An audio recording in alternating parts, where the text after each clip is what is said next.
mga kwento ng pag-ibig, kwento ng buhay, at kwento ng pag-asa. Hatid sa inyo ng Moment of Romance.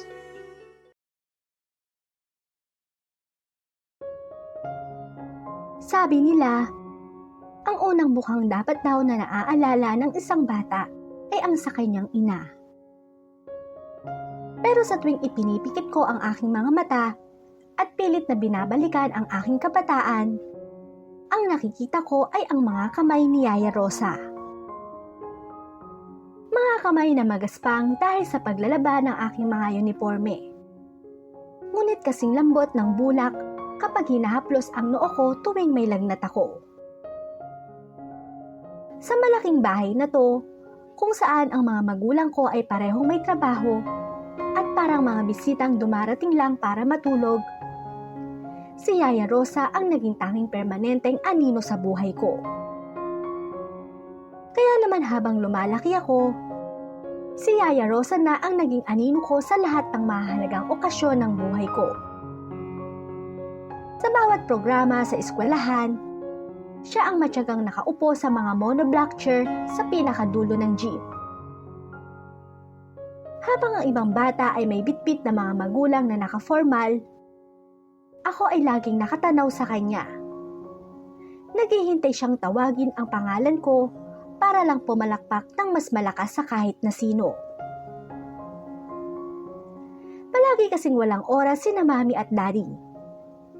Sa mundo nila, mas mahalaga ang mga meeting, deadlines at ang pagpapalago ng kanilang negosyo kaysa sa mga recognition day ko. Tila ba para sa kanila, ang bawat sandali ng paglaki ko ay isang obligasyong maaari namang i-delegate sa iba. Kaya naman, si Yaya Rosa ang palaging inuutusan nilang sumama sa akin. Ipinapadala nila siya para lang may proxy ako. Para lang hindi ako magmukhang kawawa o mag-isang nakatayo sa harap ng maraming tao. Pero ang hindi nila alam, sa bawat pag-akyat ko sa entablado, hindi ang kanilang presensya ang hinahanap ko. Sapat na sa akin ang makita ang mga mata ni Yaya Rosa na kumukutitap sa tuwa. Siya ang naging pader ko sa tuwing pakiramdam ko ay guguho ako sa lungkot. Siya ang naging mukha ng pagmamahal sa loob ng isang bahay na punong-puno nga ng mararayang gamit pero salat naman sa tunay na kalinga. Subalit, nang tumutong ako sa pagiging teenager, isang balita ang yumanig sa aming tahimik na mundo. Hindi namin inaasahang mabubuntis muli si Mami.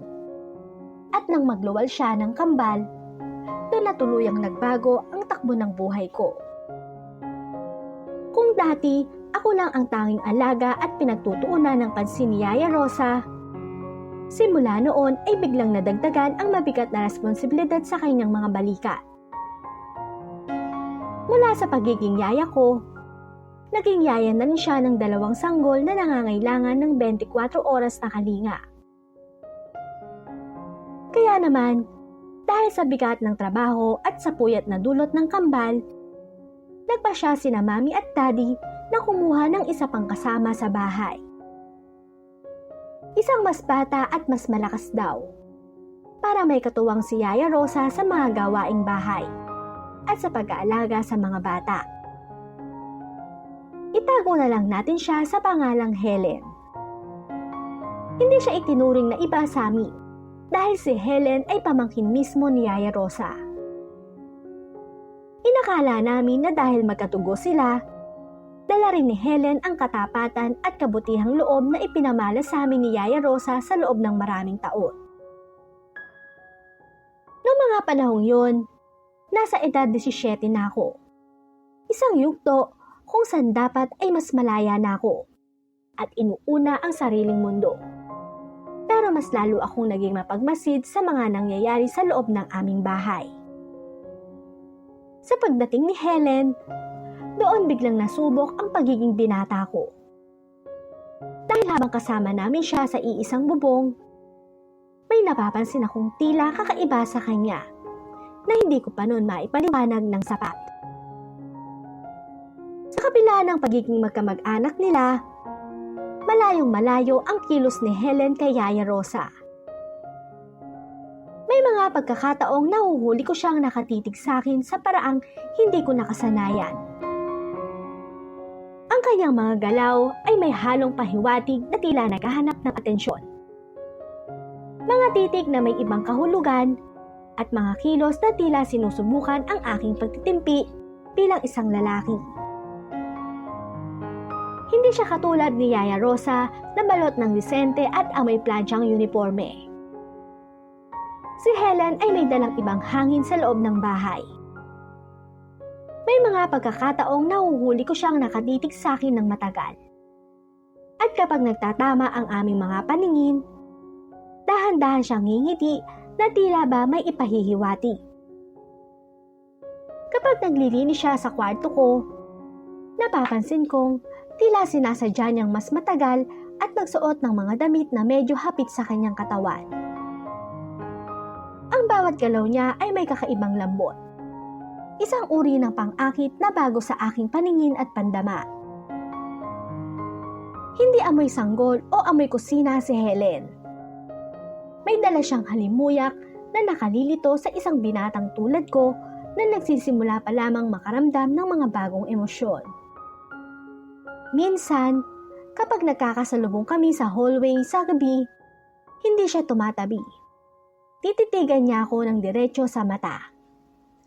Na tila ba sinusubukan ang aking pagtitimpi. Bago siya dadaan nang nakalapit na, halos masagi na ang aking balikat.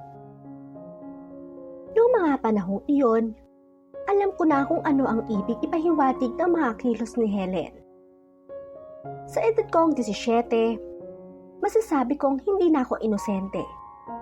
May kamalayan na rin ako pagdating sa usapin ng sexualidad. Nakakahiyaman kasing aminin, pero isa rin ako sa mga teenager na nagkaroon ng kuryosidad at nakapanood na ng mga sexual na palabas sa internet. Kaya naman, hindi na bago sa akin ang mga senyales na ipinapakita niya. Ang bawat hapit na suot niya, ang mga hindi sinasadyang pagdikit sa akin, at ang mga titig niyang may mali siya ay naintindihan ko na bilang isang anyo ng pang-akit. Alam ko na ang kanyang mga galaw ay hindi na bahagi ng pagiging isang yaya, kundi isang laro na sinusubukan ang aking pagtitimpi bilang isang lalaki. Doon nagsimulang magtalo ang isip at damdamin ko. Sa isang banda, nandoon ang natural na kuryosidad ng isang kabataang tulad ko na tila tinutukso ng isang bawal na prutas. Pero sa kabilang banda, nandoon ang bigat sa aking dibdib sa tuwing makikita ko ang pagod ng mukha ni Yaya Rosa sa kabilang bahagi ng bahay. Alam kong may mali. Alam kong ang presensya ni Helen ay parang isang laso na dahang-dahang sumisira sa respeto at kaayusan ng aming tahanan. Isang tahanang matagal na pinangangalagaan ni Yaya Rosa ng may dangal. At sa bawat sandaling sinusubukan ni Helen na lapitan ako, lalong lumilinaw sa akin na kailangan kong mamili. Ang panandali ang tawag ng laman o ang pagprotekta sa tanging pamilyang tunay na nag-alaga sa akin. Hanggang sa hindi nagtagal, ang mga simpleng titig ni Helen ay naging mas mapanghas na mga kilos. Isang hapon, habang abala si Yaya Rosa sa pagpapaligo sa mga kambal sa kabilang banyo, pumasok si Helen sa kwarto para raw magligpit. Pero imbes na ayusin ang mga kalat ko, dahan-dahan siyang lumapit sa akin habang nakaupo ako sa harap ng computer. "Miggy, ang init naman dito sa kwarto mo." Pulong niya habang dahang-dahang hinahaplos ang sandalan ng upuan ko. Sapat na para maramdaman ko ang kanyang presensya sa likuran ko. Ramdam ko ang init ng kanyang hininga sa aking batok at ang amoy ng kanyang pabango na tila nanonood sa aking sistema. Hindi ako nakakilos. Sa edad kong 17, alam ko ang ibig sabihin ng ganitong mga galaw. Ang kuryosidad na matagal nang nananahan sa isip ko dahil sa mga palabas na napapanood ko sa internet ay biglang naging realidad sa harap ko. Helen, ano bang ginagawa mo? Tanong ko, pero ang boses ko ay tila nawawala ng lakas. Imbes na sumagot, mas lalo siyang yumuko. Sapat na para maramdaman ko ang haplos ng kanyang buhok sa aking balikat. Wala naman, gusto ko lang siguraduhin na komportable ka rito. Malambing niyang sagot, habang ang kanyang kamay ay dahang-dahang bumaba mula sa sandala ng upuan patungo sa aking balikat. Sa sandaling iyon, nagtatalo ang dalawang panig ng pagkatao ko. Nandoon ang tawag ng laman. Ang natural na instinct ng isang binatang tinutukso ng isang babaeng alam kung paano gamitin ang kanyang ganda. Ngunit sa kabilang banda, nandoon ang mabigat na imahe ni Yaya Rosa. Naisip ko, paano kung biglang pumasok si Yaya Rosa? Paano kung makita niya ang pamangkin niya na ginagawa ito sa akin? Ang babaeng nagpalaki sa akin ng may dangal ay hindi deserve na makakita ng ganitong eksena sa loob mismo ng pamamahay na pinagsilbihan niya ng halos 2 dekada. Helen, si Yaya Rosa, baka makita tayo. Babala ko, sinusubukang ibalik ang aking katinuan. Tumawa siya ng mahina. Isang tawang tila nangungutya. Ano ka ba, Miggy? Busy siya sa mga kambal. Kaya hindi niya tayo maririnig. Doon ko napagtanto na seryoso si Helen. Hindi lang ito basta pagbibiro. Sinusubukan niyang pasukin ang isang teritoryo na alam niyang bawal. Ang panganib ay wala na sa labas ng bahay. Nandito na sa loob ng kwarto ko. Suot ang anyo ng isang babaeng dapat sana ay katuwang namin. Pero tila may isang planong gawin sa akin at sa pamilyang pinoprotektahan ni Yaya Rosa. Hindi siya natinag sa pagbanggit ko kay Yaya Rosa. Sa halip, mas lalo siyang lumapit. Sapat na para maramdaman ko ang init ng kanyang katawan. Tila ba bawat salitang binitawan ko ay lalo lamang nagbibigay sa kanya ng dahilan para hamunin ang aking pagkatao. Bakit ka natatakot, Miggy? Pulong niya. Ang kanyang mga labi ay halos sumasagi na sa aking tainga. 17 ka na, di ba? Hindi ka na bata. Alam ko namang alam mo na kung paano tumakbo ang mundo.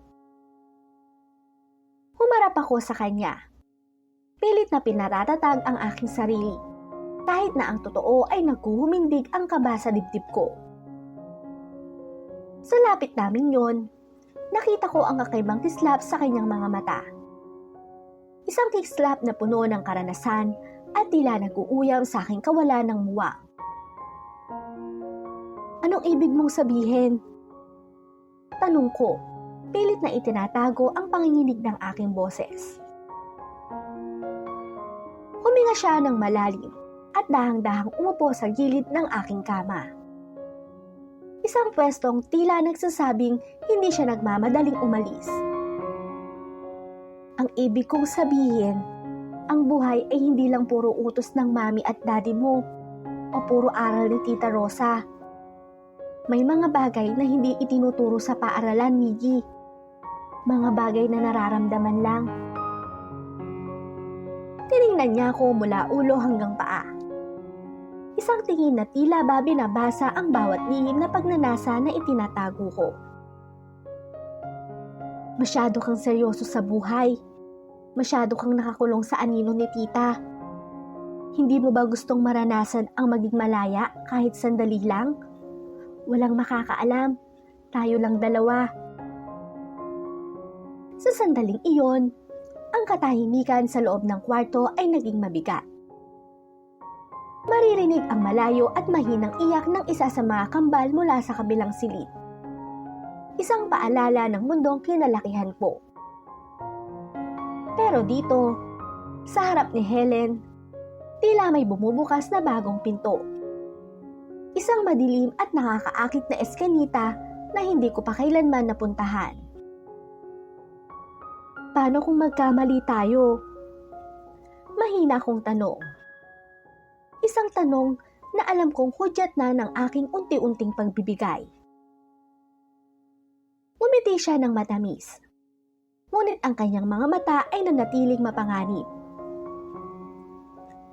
Ang pagkakamali ay nagiging pagkakamali lang kapag may nakakita. Pero kung walang makakaalam, tawagin na lang natin itong isang sikreto. Ang ating unang sikreto. Sa sandaling iyon, ang moralidad na itinanim sa akin ni Yaya Rosa ay tila unti-unting nilamon ng masidhing kuryosidad at ng init na dala ni Helen. Ang katahimikan sa loob ng kwarto ko ay binalot ng tunog ng aming mga paghinga. Hindi ko na nagawang umiwas nang muli niyang haplusin ang aking mukha. Ang kanyang mga daliri ay dahang-dahang gumapang patungo sa aking batok. Hila ko papalapit sa kanya. Tulog na si Yaya Rosa, Miggy. Huwag kang matakot. Muli niyang bulong, at sa pagkakataong ito, hindi na ako nakasagot. Ang unang halik ay parang pagsabog ng lahat ng emosyong kinimkim ko sa loob ng 17 taon. Ang pangungulila sa atensyon, ang paghahanap ng pagmamahal, at ang bagong tuklas ng init ng laman. Sa bawat dampi ng kanyang balat sa akin, tila nawawala ang lahat ng ingay sa labas ng kwarto. Ang mundo ko ay lumiit at nakatutok na lamang sa babaeng nasa harap ko. Dinala niya ako sa kama. At doon, sa gitna ng mga kumot na dati ay amoy plancha ni Yaya Rosa, ay naganap ang isang bagay na kailanman ay hindi ko inakalang mangyayari sa loob ng bahay na to. Sa mga sandaling yon, nakalimutan ko na ako ay isang estudyanteng dapat ay nag-aaral. Nakalimutan ko ang mga medalya sa dingding. Kahit na nararamdaman ko ang sarap ng sandaling yon, may bahagi sa isip ko na bumubulong na niloloko ko ang tiwalang ibinigay sa akin ng matandang nag-alaga sa akin. Habang magkayakap kami sa dilim, naramdaman ko na ang inosenteng Miggy na nakilala ni Yaya Rosa ay tuluyan ng naglaho. Matapos ang lahat, habang nakahiga kami at hinihingal pa, biglang tumunog ang pinto sa labas. Ang boses ni Yaya Rosa ay umalingaw sa hallway. Tinatawag ang pangalan ni Helen. Helen, nasan ka na? Tulungan mo ko rito sa mga bata. Nagigising na sila. Mabilis na kumilos si Helen. Inayos niya ang kanyang buhok at damit sa harap ng salamin na parang walang nangyari. Lumingon siya sa akin. Kinindatan ako at lumabas ng kwarto na tila ba isang ordinaryong hapon lang ito. Naiwan akong nakatulala sa kisame. Ang puso ko ay mabilis pa ring tumitibo. Alam ko na ang nangyari sa amin ay hindi na maibabalik pa. Mayroon na kaming sekreto. Isang madilim at mabigat na sikretong alam kong magiging mitya ng malaking gulo sa oras na malaman ito ni Yaya Rosa. Mula ng pangyayaring yon, tila nagkaroon kami ni Helen ng isang silent agreement. Isang lihim na schedule na kami lang ang nakakaalam. Ang bawat pagkakataong abala si Yaya Rosa sa mga kambal o kaya naman ay inuutusan sa labas, yun ang nagiging hudyat ng aming mga palihim na tagpo. Naging madalas ang aming pagkikita sa loob ng aking kwarto. Ang bawat katok ni Helen para maghatid ng merienda o magligpit ng labada ay naging code para sa aming mga sandali. Sa harap ni na Mami at Daddy, si Helen ay nanatiling masipag na pamangkin ni Yaya Rosa. Pero sa likod ng mga nakasarang pinto, Siya ang babaeng nagturo sa akin ng mundong malayo sa mga libro at school plays. Nakakahiya mang aminin, pero naging parang addiction sa akin ang presensya niya. Ang kaba na baka mahuli kami ang lalong nagpapasarap sa bawat sandali. Tuwing gabi, habang tulog na ang buong bahay, maririnig ko ang marahang pagpihit ng doorknob ng kwarto ko. Si Helen, papasok sa dilim. Bitbit ang init na hinahanap-hanap ko. Natuto akong magsinungaling ng diretso sa mata. Kapag tinatanong ako ni Yaya kung bakit tila lagi akong puyat o bakit parang laging nakasara ang pinto ko, nakakahanap ako ng palusot. Ngunit ang bawat sikreto, gaano man ito kaliin ang pagkakatago, ay may paraan para lumabas.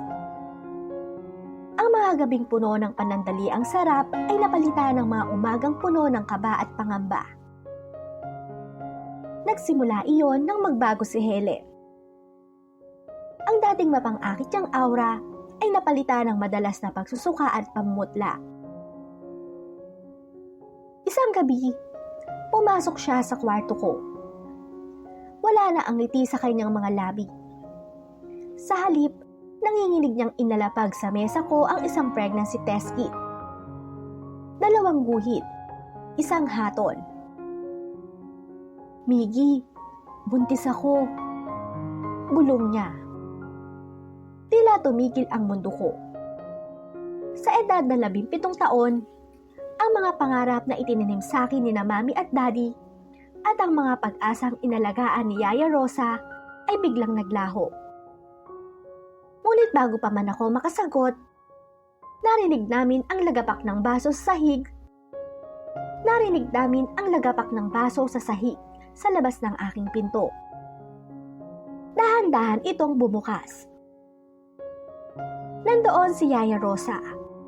Putlang-putla ang kanyang mukha. Nanginginig ang mga kamay habang nakaduro sa amin. Nakita niya ang test kit. Narinig niya ang lahat. Ang matandang babaeng nagbigay ng kanyang buong buhay para palakihin ako ng may dangal ay tila tumanda ng 10 taon sa loob lamang ng 1 segundo. "Miggy, Helen," ang tanging lumabas sa kanyang mga labi. Doon ko nakita ang pinakamasakit na uri ng iyak. Ang iyak na walang tunog, pero puno ng pagkadismaya. Hindi siya sumigaw, hindi siya nagmura. Nilapitan niya si Helen, ang sarili niyang pamangkin na pinagkatiwalaan niya. At pagkatapos ay tumingin siya sa akin. Ang mga mata niya na dati ay puno ng pagmamalaki tuwing umaakyat ako sa entablado, ay wala ng laman, kundi lungkot at kahihiyan. "Dito ba napunta ang lahat ng itinuro ko sa'yo, Miggy?" Tanong niya sa isang basag na boses. "Pinagkatiwalaan ko kayong dalawa. Akala ko, katulong ko siya para gabayan ka. Pero kayo pala ang mismong wawasak sa tiwalang iningatan ko." Doon ko naramdaman ang tunay na bigat ng kasalanan ko. Hindi ang galit ni na Mami at Daddy ang kinatatakutan ko, kundi ang katotohanang dinurog ko ang puso ng kaisa-isang taong itinuring kong tunay na ina. Ang bahay na dati ay puno ng kalinga ni Yaya Rosa ay biglang naging malamig at madilim. Alam ko, mula sa araw na yon, hindi na muling maibabalik ang dating kislap sa mga mata ng aking yaya.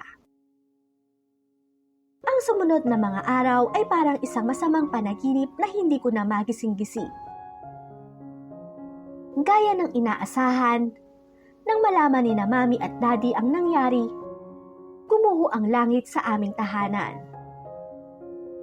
Ang galit nila ay parang apoy na tumupok sa bawat sulok ng bahay. Si Helen ay agad na pinabalik sa probinsya.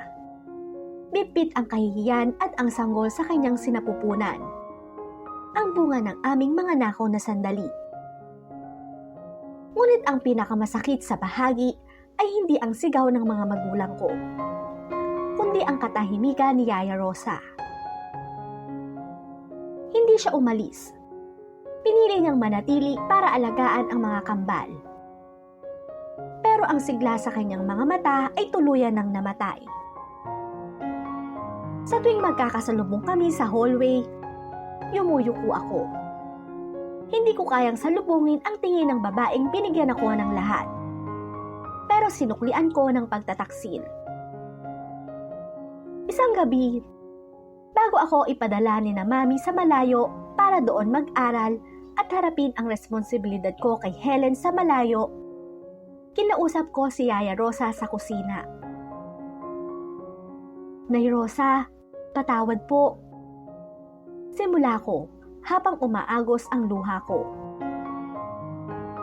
Sinira ko po ang lahat ng pangarap niyo para sa akin. Dahan-dahan siyang lumingon. Ang kanyang mga kamay na dati ay laging nakaplos sa aking buhok ay nanatiling nakahawak sa tasa ng tsaa. Miggy, mahina niyang sambit. Ang sugat sa balat ay naghihilom, pero ang sugat sa tiwala ay habang buhay na nagiiwan ng pilat. Minahal kita higit pa sa sarili kong dugo. Akala ko sapat na ang pagmamahal ko para ituwid ka, pero nagkamali ako. Doon ko napagtanto ang pinakamalupit na katotohanan. Ang pagpipinata ay hindi nasusukat sa pagtikim ng bawal na sarap, kundi sa kakayahang protektahan ang mga taong nagmamahal sa'yo. Lumipas ang mga taon. Naging ama ko sa anak namin ni Helen sa malayo. At sinikap kong maging mabuting tao para itama ang aking mga pagkakamali. Pero tuwing titingin ako sa salamin, naaalala ko ang monoblock chair sa dulo ng gym, ang palakpak ni Yaya Rosa, at ang gabing nabasag ang kanyang puso. Ang kwento ko ay hindi isang kwento ng tagumpay. Ito ay isang paalala na sa likod ng bawat sakripisyo ng isang yaya, may isang buhay na inilaan para sa atin. At minsan, sa ating paghahanap ng panandaliang ligaya, hindi natin napapansin na ang kaisa-isang taong tunay na nagmamahal sa atin ang siyang pinaka-nasasaktan natin. Hanggang ngayon, ang bawat dasal ko ay hindi para sa sarili ko, kundi para kay Yaya Rosa. Umaasa na balang araw, sa kabilang buhay o sa muling pagkikita, mapapatawad niya ang batang itinuring niyang anak, na minsan ay naging anino sa kanyang maliwanag na pagmamahal.